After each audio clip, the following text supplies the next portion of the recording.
Kuna picha ambazo zinasambaa sasa hivi zikimuonyesha Haji Manara akiwa yuko studio ameshika gitaa, na picha nyingine akiwa anaonekana ameikaribia mic ya kurekodi. Na kumekuwa na maswali mengi sana, watu wakiwa wanasema kwamba Haji Manara ameamua kuswitch kwenye muziki.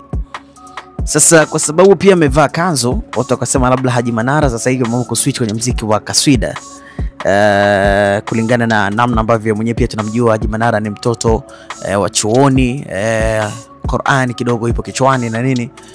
Kumekuwa na maswali mengi, lakini ujumbe ambao uliandikwa na mwenyewe Haji Manara juu ya hizo picha akiwa anazielezea, mwenyewe akasema kwamba kutokana na huu mwezi mtukufu una mambo mengi sana, na haswa kwa sasa hivi ni Kwaresma na mwezi mtukufu, lakini mwezi mtukufu umekuwa na mashiko sana kulingana na dini ya Kiislamu, na wengi wao hususan ambao wako Tanzania hapa wengi ni Waislamu.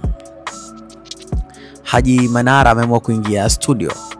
Ameingia akionekana na mmoja kati ya waimba wanasema sio imba kaswida, lakini wale watu wa kuhani maarufu kabisa Tanzania, akiwa naye yuko studio, wakionekana kama wanaandaa jambo. Tutegemee ngoma ama tuseme tutegemee kaswida au nashdi wenyewe wanasema, kwa maana huyo ambaye anaonekana naye hapo ni fundi sana nashdi.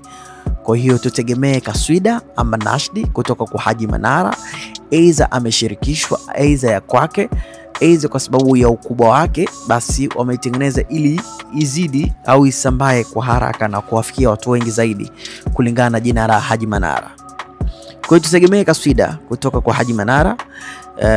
Na kwenye history ukifuatilia vizuri, hakuwahi kuona Haji Manara akiwa anaimba kaswida ama anaimba mziki ama anaonekana akiimba chochote kile, lakini for the first time watu wameshuhudia kuona picha zake. Kama unakumbuka nyuma kidogo, Haji Manara alifanya event ya yeye na mkewe, na walitengeneza nyimbo ambayo nyimbo walisema kwamba atakaimba vizuri atapewa milioni 50.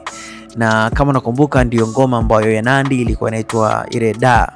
Sasa da da da da da ni ngoma ambayo ilikuwa mahususi kabisa kwa ajili ya usiku wa Haji Manara na mkewe.